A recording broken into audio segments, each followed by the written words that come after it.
Who doesn't love coffee? How about a do-it-yourself coffee bath bomb? Stay tuned and I'll show you how.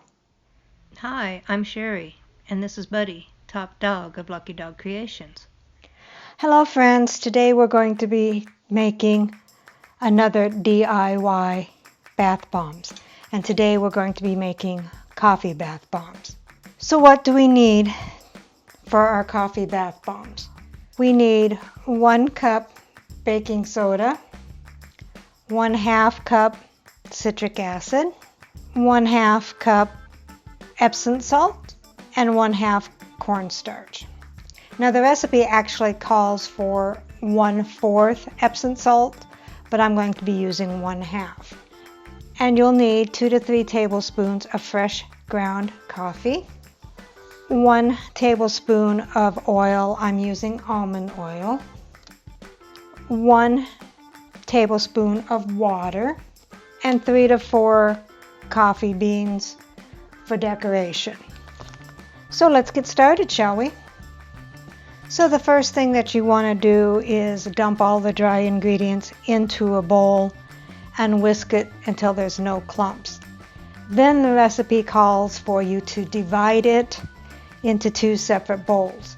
Well, rather than mix it all together and then divide it, I've already got the dry mix divided, and I'll just dump them into the 2 separate bowls and whisk each one of them. So in the first bowl we have 1/2 cup baking soda, 1/4 cup citric acid, 1/4 cup Epsom salt, and 1/4 cup cornstarch. Now the second bowl we're going to do the same. 1/2 cup baking soda, 1/4 cup citric acid, 1/4 cup Epsom salt, and 1/4 cup cornstarch. And then you want to go ahead and whisk it until there's no clumps.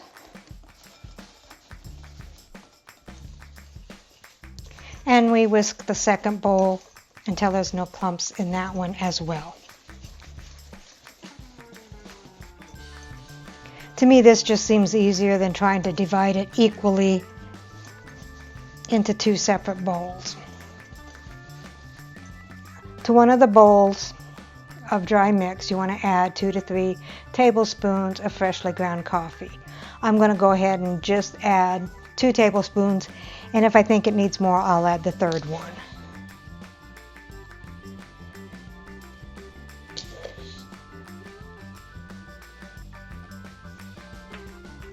And then go ahead and whisk that until that is thoroughly mixed.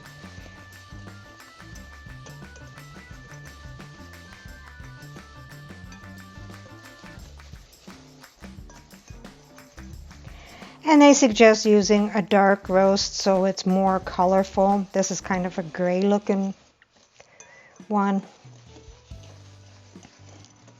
I think I will add the third tablespoon just to give it a little bit more color.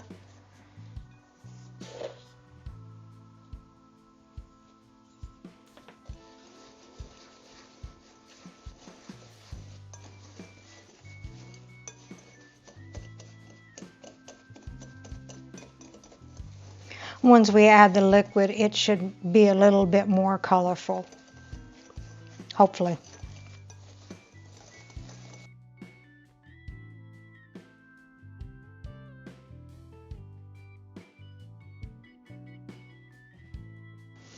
All right, so we have both of our dry mixes ready. Okay, so I'm going to go ahead and make the wet ingredients. And just like what I did with dividing the dry ingredients into 2 separate bowls, I am going to divide the wet ingredients into 2 separate ones. So I have a glass here that I'm going to mix it up with. And you don't need any essential oils because you got the coffee smell, and you don't need any color because you're going to have the white and the brown for the color for the bath bombs. Okay, so you want to go ahead and take 1/2 tablespoon of the almond oil and 1/2 tablespoon of the water. And I have a little stirring stick here, and I'll go ahead and just stir it to incorporate it together.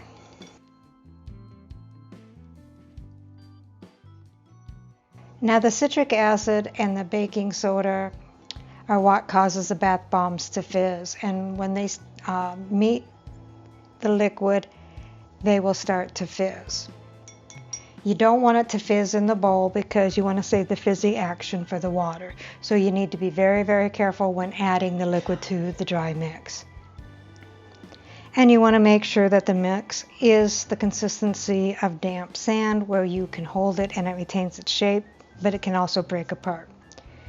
So what I like to do is I like to take a tablespoon, pour my liquid into the tablespoon, and then quickly whisk it so it has less chance of fizzing. And you want to just do it a little bit, drops at a time. This is not the usual amount of liquid ingredients that I use for my bath bombs, so I'm not sure how this is going to turn out, but we will sure give it a try. So we'll add just a drop and whisk.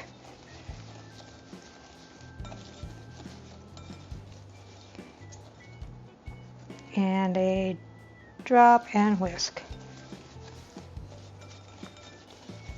And I'll continue to do this until I use up all of the wet ingredients. Alright, so I went ahead and added all of the liquid, and it does hold its shape.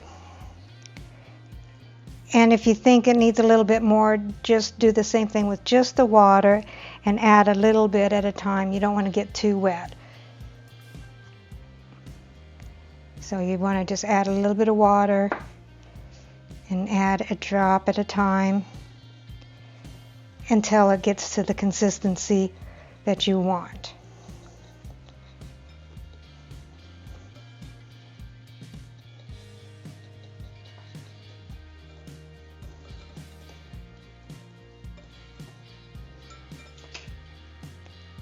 And there you have it. It's a little bit better. So we'll go ahead and set that one aside and do the same thing with the coffee one. And we dump our 1/2 tablespoon of almond oil and 1/2 tablespoon of the water. Mix it up.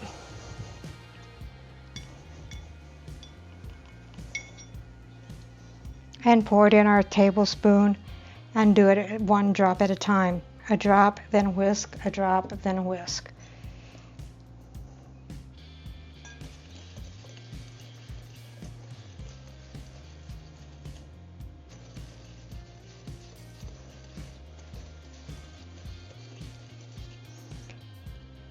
And I'll continue to do this until it is the consistency of damp sand as well. Okay, so here is the coffee side, and it does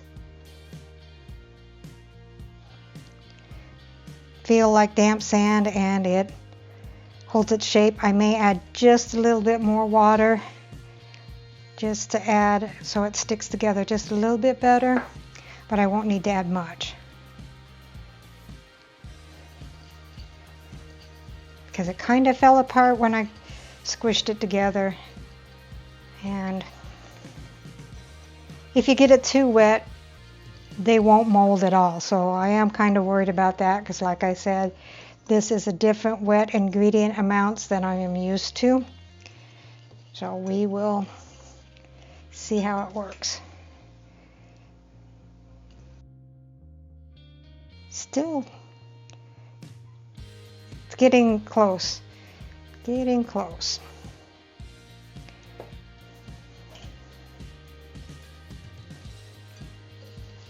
And imagine it needs a little bit more water because of the extra ingredient of the coffee.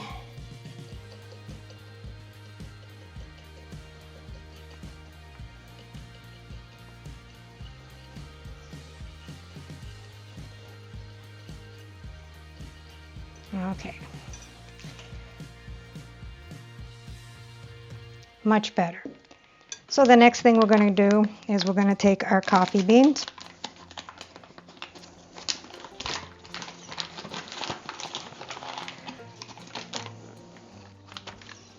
And we're going to take one side of the mold and put your coffee beans in there.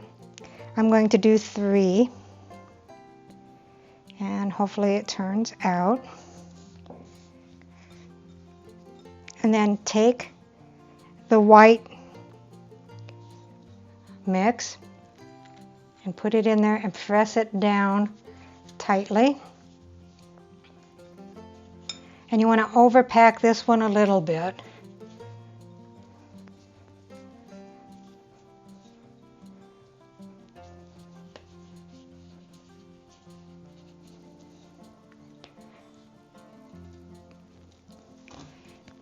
And then you want to take the other side of the mold and put in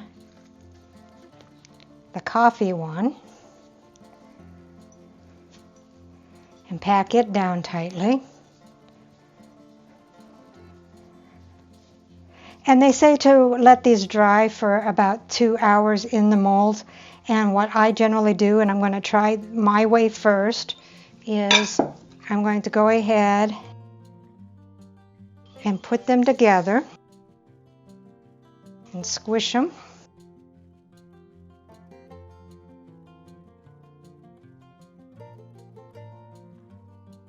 And then after I push them together, I go ahead and remove the 1/2. And then I let it dry for half an hour. Then I flip it over and let the other half dry. Then I take it and flip it over and put it in the refrigerator for 30 minutes, flip it over again and put it back in the refrigerator for another 30 minutes, and then I go ahead and package it up. All right, so I do have one that actually turned out.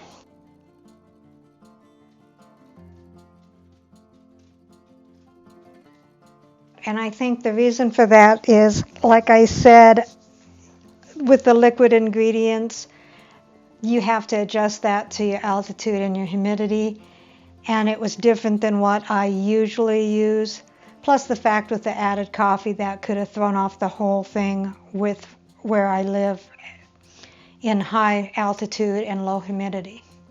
But all is not lost. Anytime that you make a bath bomb and it falls apart and doesn't make the shape that you want to, you can always break it up and put it into like a little jar, and then you can have foaming bath sand. You just take a couple of spoonsful of this and put it in your bath water, and it will foam just like a bath bomb. So all is not lost. You can go ahead and make something useful out of that anyway. So if you like this video and would like to see more like it, please subscribe and hit the bell so you can get notices of my future videos. Thumbs up, thumbs down, comments and suggestions are always welcome.